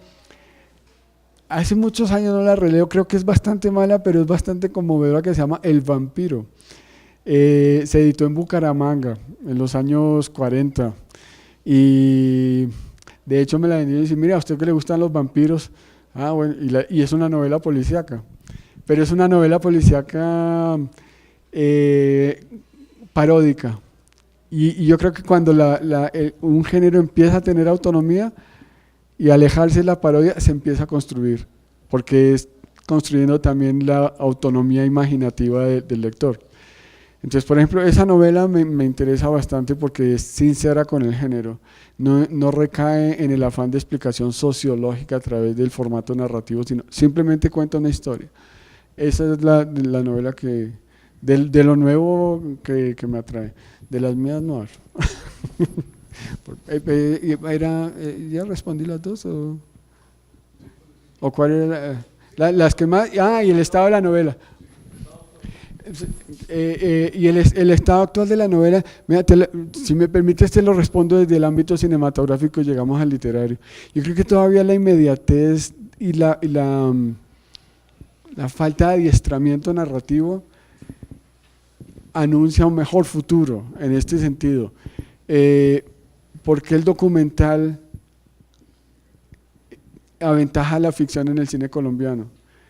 Porque el documental ha tenido una trayectoria en la cinematografía local mucho más madura que la ficción, que es la construcción de otra realidad que es la imaginaria versus esa realidad eminentemente narrativa que es la colombiana para desconcertar al espectador, que se filma documentalmente. Entonces, en términos literarios, el periodismo, ya que hablamos de Toledo, tiene una vertiente mucho más fuerte a través de la crónica, en muchos casos policíacos, pero la construcción de ese mundo paralelo en la ficción, yo creo que todavía no hay la mitificación de un Philip Marlowe, y no tiene por qué haberla tampoco, ¿sí? Pero no veo que haya una referencia inmediata. Quizás escritores que practican el género de una manera distinta de título a otro, sí, pero no una referencia generacional. Y eso lo hablábamos también, que es una relación con la violencia doméstica muy cargada de prejuicio. Así como no voy al cine colombiano porque para eso tengo, como me dijo una vez una persona con una insolencia de clase total, me dijo, usted es el que le interesa escribir tanto de cine colombiano, no me dijo así, sino, usted es el que le gusta escribir tanto de cine colombiano, y le dije, no, yo solo vine a traer un paquete, yo no vine a esta comida. Y yo, no, pero ¿por qué le gusta tanto eso? Para eso están los semáforos donde me venden chocolates todos los días. Y yo soy un poco confrontativo, entonces me retiré, pero el dar la espalda ante una narración no construye al narrador ni al público. Yo creo que ese diálogo todavía falta continuarlo. Bueno, la novela de Juan Gabriel, la última, la forma de las... No. La forma de la ruina, qué cómico como se juntó la ruina de las cosas que caen. Si la forma de la ruina me parece que como escribí en un texto, eso agrega un tomo más al expediente. ¿Ahora sí? Gracias. Espera, porque había aquí y después allí y allí. Para que quede en la grabación. Me interesa mucho un tema en particular que es el de la relación entre el autor y la obra que produce. Cuando estudiaba filosofía me llamaba mucho la atención porque ciertos filósofos preferían ciertas filosofías. Ahora que estoy reflexionando sobre la literatura, me pregunto también un poco por qué un escritor se inclina por un género o subgénero y no por otros. Y eso pues sí,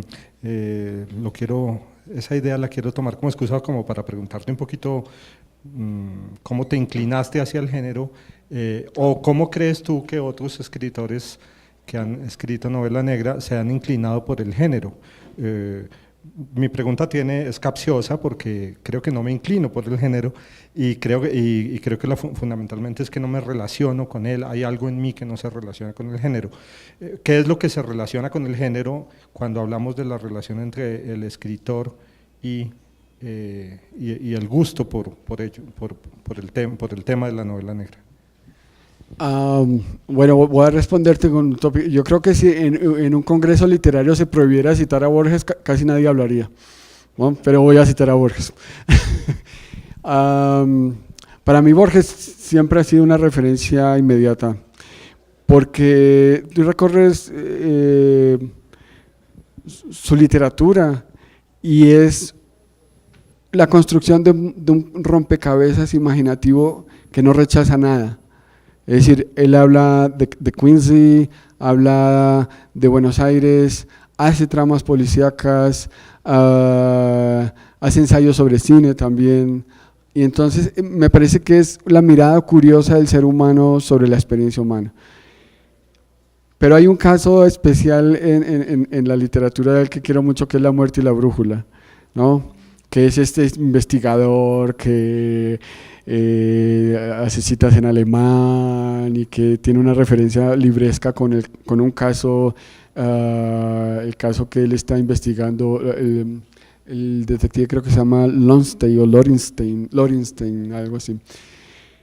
Y esa, por ejemplo, ese cuento dentro de la producción de Borges no es ni más ni menos, es otro escalón de su literatura.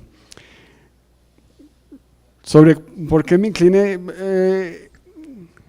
digamos que es una de mis inclinaciones, porque no me hipotequé, por decirlo así, totalmente a la novela policíaca, pero me interesa por una deuda biográfica. Bueno, discúlpenme, pero la pregunta es sobre mí. Yo trabajaba en El Espectador. Y yo trabajaba en el magazine, pero en un periódico cuando escribes con una cierta agilidad para cumplir el plazo de entrega es un arma de doble filo, porque terminas escribiendo a lo que entraste a trabajar, pero también sobre el conflicto del sindicato de los lecheros, o alguien en la redacción a las 2 de la mañana dice, ¿quién me ayuda a titular? Y bueno, el periodismo es un oficio de solidaridad. Y fue una época muy pesada para mí porque fue la época del esplendor de Pablo Escobar. Yo entré un mes después del asesinato de Guillermo Cano y había una circunstancia que hoy la estuve pensando, no la quería decir, pero la voy a confesar. En esa época, así como la celebración de la amistad y la celebración de las presencias que te dan una certeza a través de una sonrisa de que se ha vivido, digámoslo así, bien, para dejar un buen recuerdo, por decirlo metafóricamente. En esa época los encuentros que sucedieron hoy con la amistad se daban con la misma emoción, pero alrededor de un ataúd, donde el amigo común de los dos que se encontraban años después de no haberse visto estaba muerto. Entonces a mí me empezó a impactar la situación y a vulnerar. Y le agradezco al periódico que me hiciera cubrir periodismo político. Hay unas circunstancias, bueno, que eso amerita para otra novela, y no me voy a extender en eso, pero no fue que la novela policíaca la hubiera elegido yo como un género a través del cual yo quisiera convertirme en un escritor policíaco, sino que había tantas circunstancias dramáticas a mi alrededor que yo empecé a escribir esa primera novela, el capítulo de Fernili, ya que me lo recordaste. Bueno, entonces en un periódico tú sabes a qué horas entras, pero no a qué horas sales ni para dónde. Y empecé a vivir eso, ¿no? Entonces yo voy a entrar en el terreno anecdótico que ilustra la historia. Un día viene el jefe de información de la sala de redacción y digo, uy, no me quiero ir a Los Llanos, no me quiero ir a Huila, me quiero ir a la casa. Entonces yo me empecé a agachar debajo del escritorio y me dice, chaparro, le estoy viendo los zapatos y tiene que irse ya a Palacio a que le hablen de la situación política en un pueblo al que tenía que ir. Y bueno, y ahí digamos que tuve mi experiencia mini Hammett, por decirlo así, no era la noticia la que me estaba filtrando la experiencia, sino la historia la que se estaba después por convertir en una noticia. Entonces yo me empecé a preguntar qué le sucedía a un personaje, que es el tema de la novela, que tiene una relación con el mundo netamente libresca y se interesa por la violencia como una expresión de miserias humanas, cuando le toca vivir su propio episodio en una violencia real, por eso se llama el capítulo de Fernelli, porque Fernelli es la persona que le toca vivir su capítulo. Y sí, me interesa mucho la novela policíaca, pero felizmente siempre he encontrado textos que dicen que escapo a ella, que tengo el molde, pero que escapo a ella en el sentido en que no quiero repetir a Hammett, porque lo admiro mucho. No quiero repetir a Chandler, es decir, no tengo ese megatalento que tienen ellos. Soy simplemente una persona que trata de escribir sus historias y explicarse, y en ese momento, pues, ese era mi dilema, ¿no? La felicidad de la biblioteca, pero la realidad que me esperaba cotidianamente afuera. Entonces, accidentalmente terminó convirtiéndose con ciertos matices policíacos esa novela, pero no totalmente. Y de hecho, la penúltima novela que publiqué también era una apuesta, porque así como hablé de la velocidad que es muy rápida, y dice, quiero hacer una novela policíaca totalmente barroca, es decir, que el lector se detenga, ¿no? Y que diga, y eso creo que es la explicación del por qué, ¿no? Es decir, ¿por qué Hammett escribió esos relatos? Porque venía de una tradición que podía vampirizarla en sus cuentos, ¿no? No tenía, digámoslo así, una alternativa temática distinta para ese momento. Entonces allí fue la opción que se construyó, bueno, porque siempre he sido lector de novelas policíacas, pero para seguir con los oxímorons, a mí, si hay un género que me interesa leer cotidianamente es la poesía, ¿sí? Entonces, eso también, donde haya poesía siempre hay una forma de redención portátil, ¿no? Entonces, me lo han preguntado como ahora, pero ¿cómo un poeta escribe novelas policíacas y por qué no? Es decir, La muerte y la brújula, El Aleph, es todo, somos todo. Bueno, no, felizmente no solo somos la expresión extrema alrededor de la muerte, sino lo que nos salva ante esa expresión extrema. Y tenías otra pregunta, ¿cierto? Pues en otros autores, en otros escritores, la novela negra, ¿cómo pasó? Ah, sí, lo de James, sí. ¿Allí? Allí. Buenas noches. Buenas noches. A mí me gustaría saber qué hay de blues y qué hay de jazz en la poética de Hugo Chaparro. Pero ¿cómo me hace feliz esa pregunta? Yo traía unos discos de soul antes de empezar la conferencia, pero es que llegamos ya sobre el… No, de blues, pero muchas gracias. Y te lo respondo muy fácilmente. En las novelas, pero sobre todo en la poesía, porque para mí Rilke, por ejemplo, es esencial, Machado es esencial,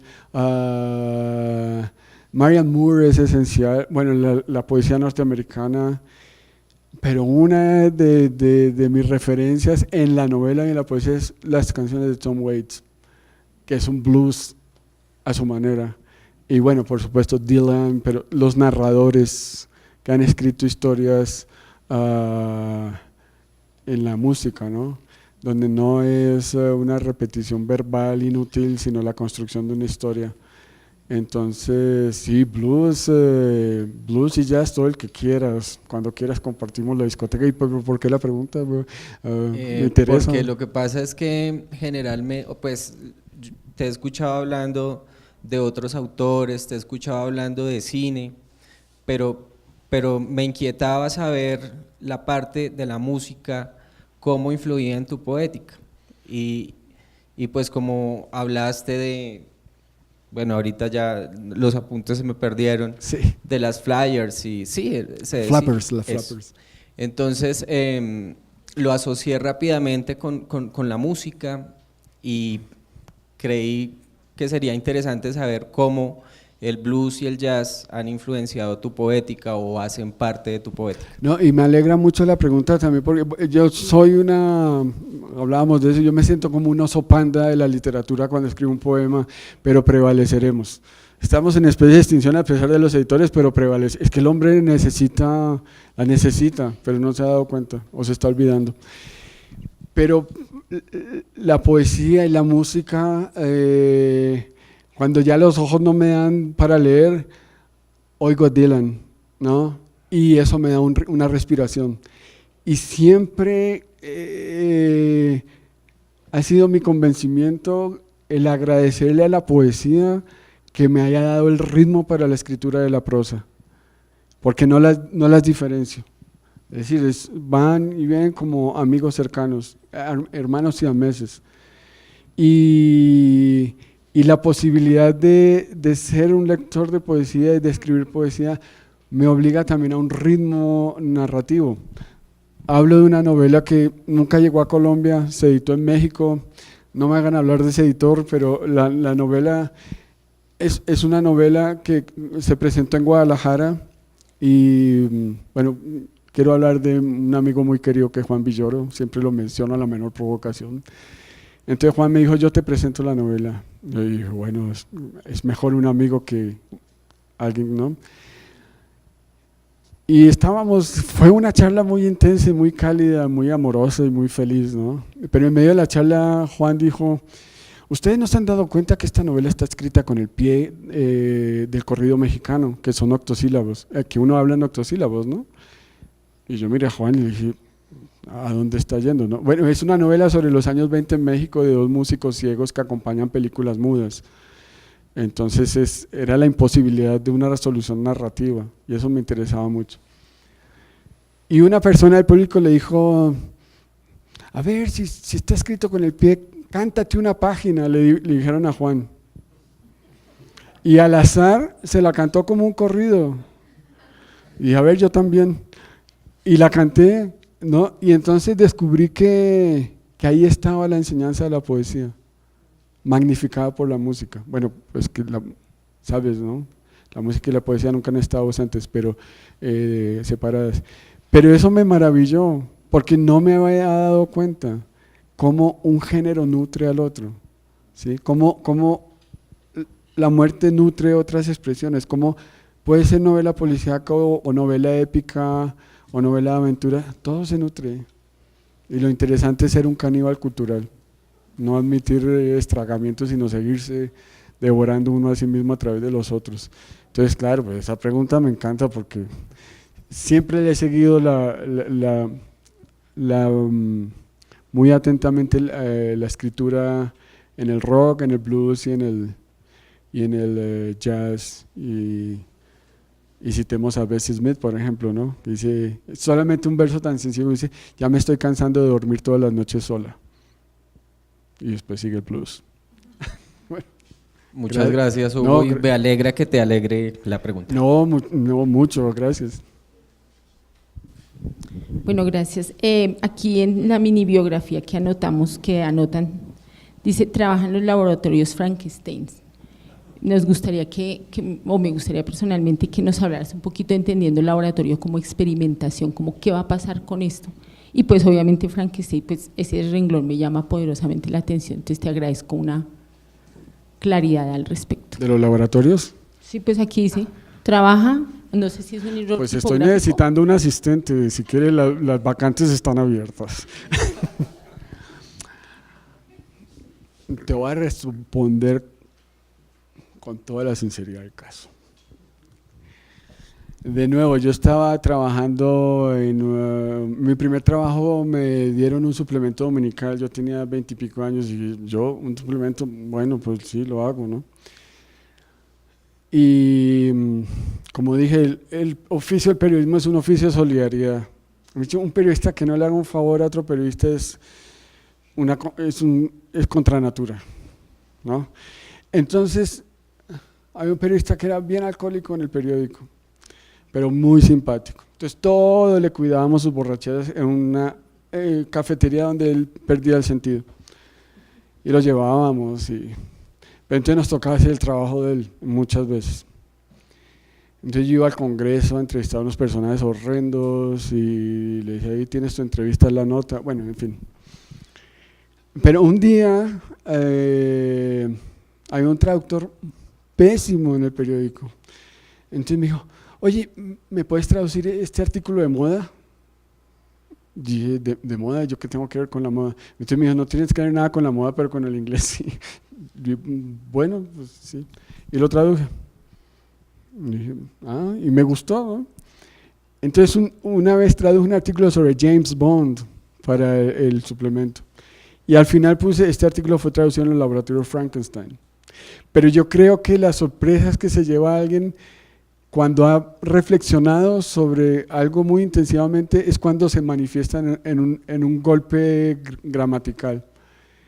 Y ahí me di cuenta que yo trabajaba como el Dr. Frankenstein, con los miembros dispersos de la realidad construyendo mis criaturas, que se llamaban poemas, artículos, porque eran criaturas distintas, pero eran miembros dispersos en la realidad.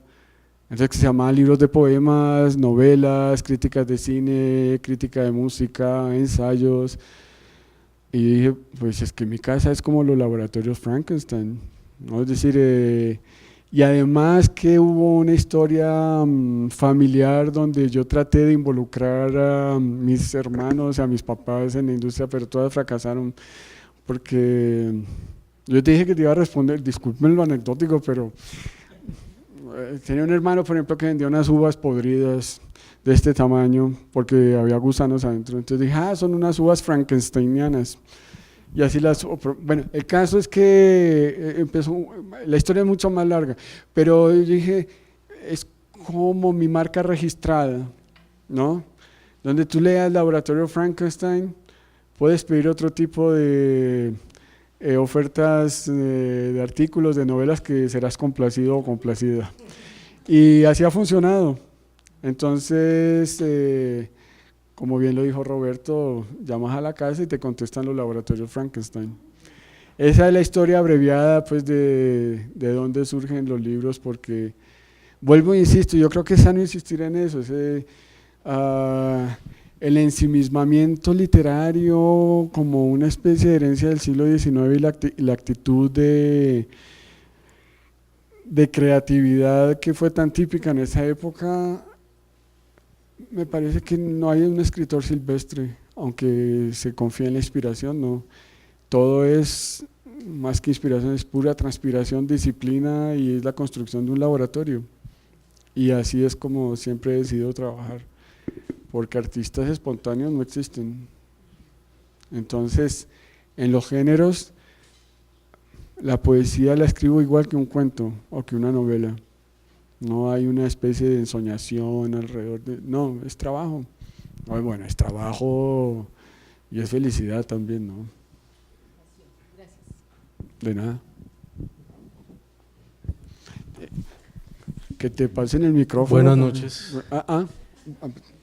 Qué pena.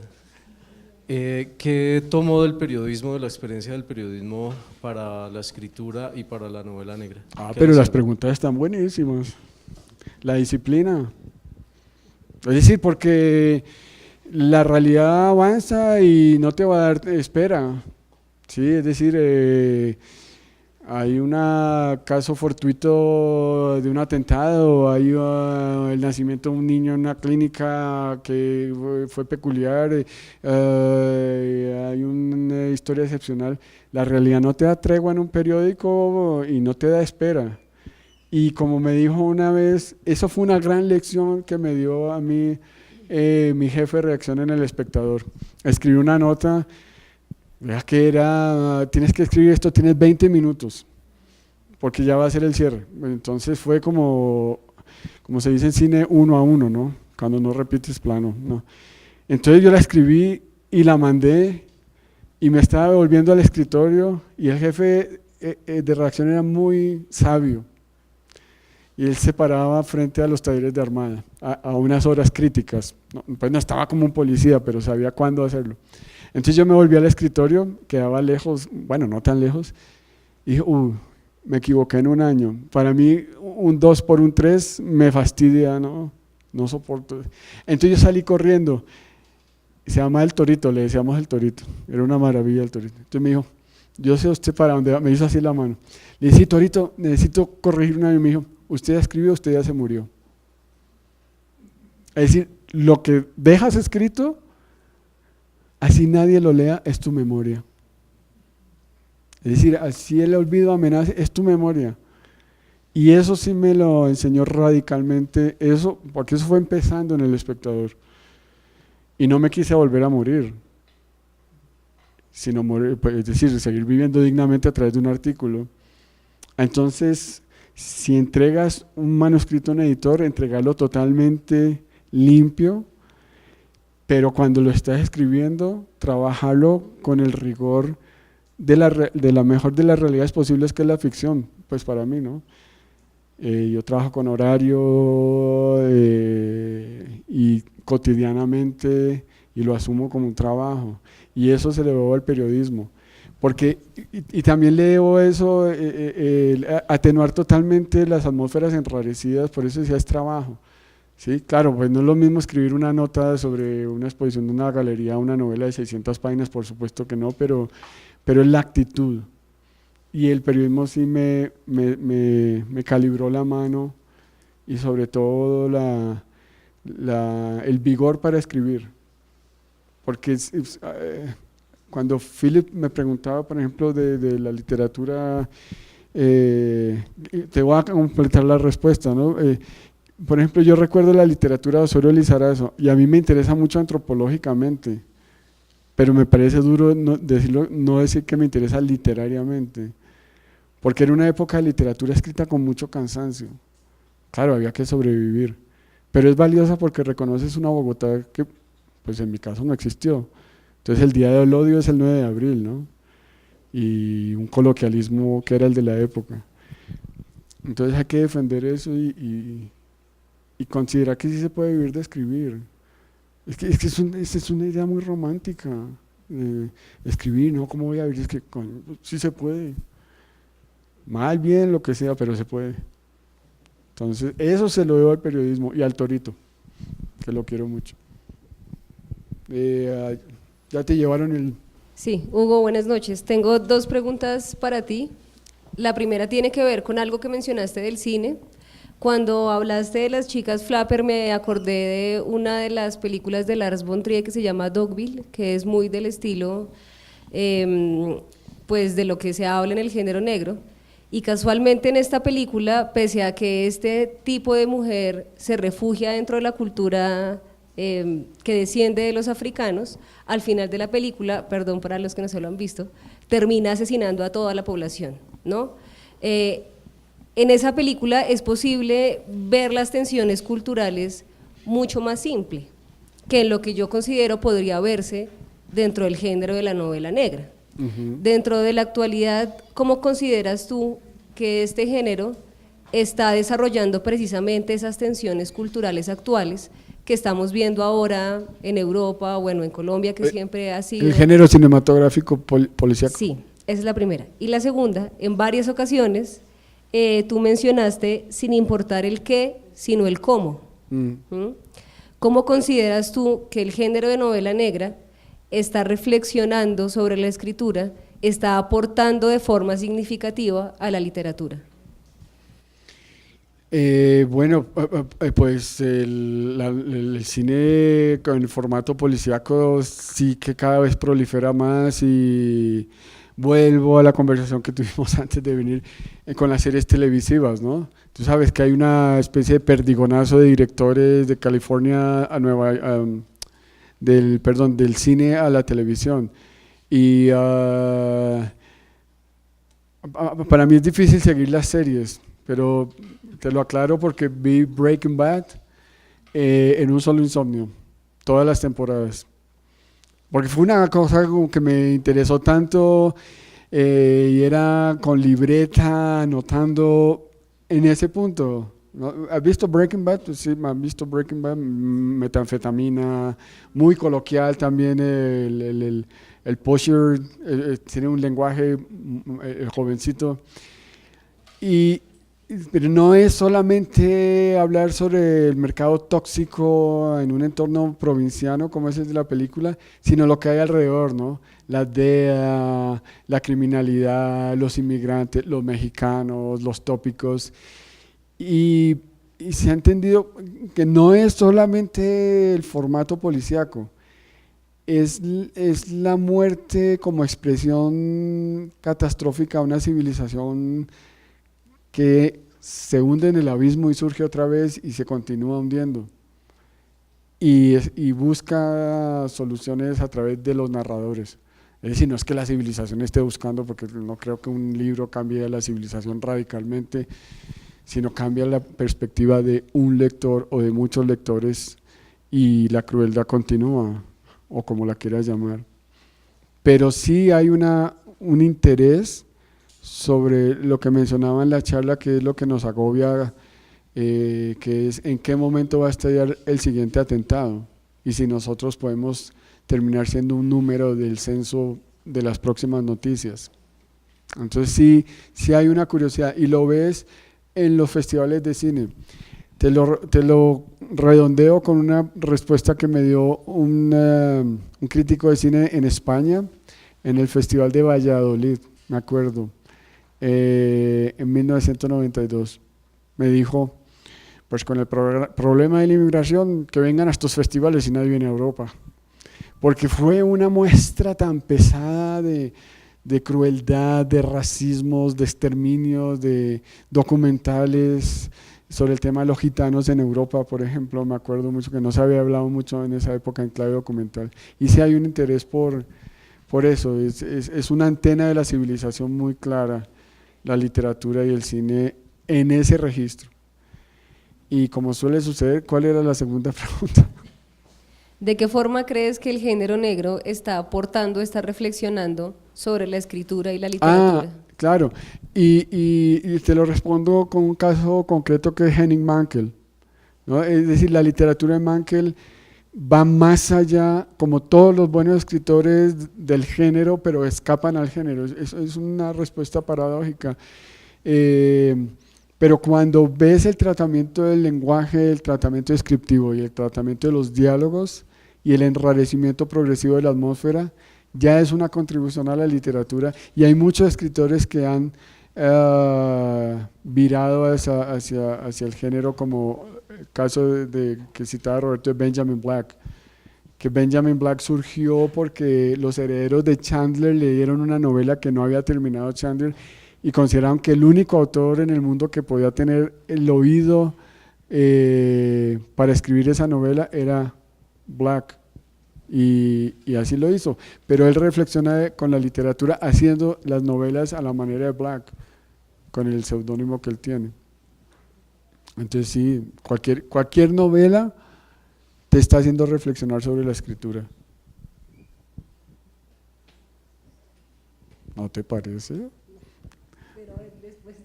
Te invito a comer. Seguimos la discusión. No, sí, pero yo sí creo que cualquier autor de fuerza te hace reflexionar por contraste. Es porque estoy viendo a Houellebecq, ¿por qué me interesa Houellebecq? Y siempre uno está leyendo por contraste, ¿no? Sus amistades literarias se van dando por contraste, porque el contraste se va expandiendo, claro. Pero toda novela para mí es una forma de reflexionar sobre el lenguaje a través del talento de un buen autor. Pero después me dices por qué no estás de acuerdo.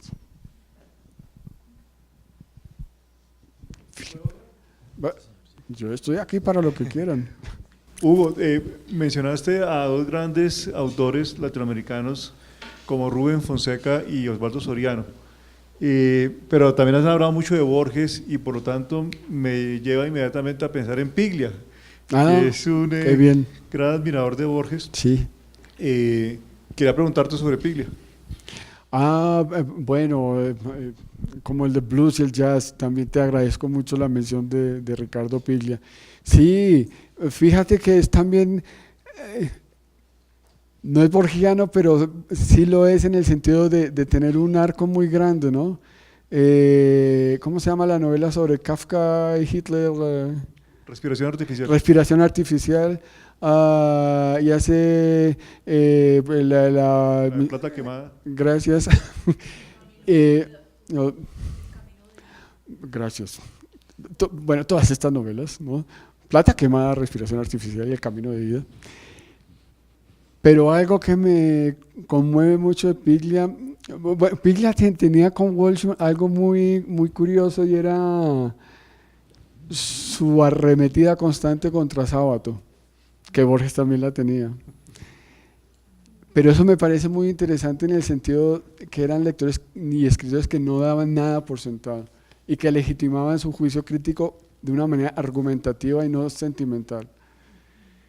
Entonces, los diarios que está publicando ahora Piglia, no, pues en un momento muy difícil para él,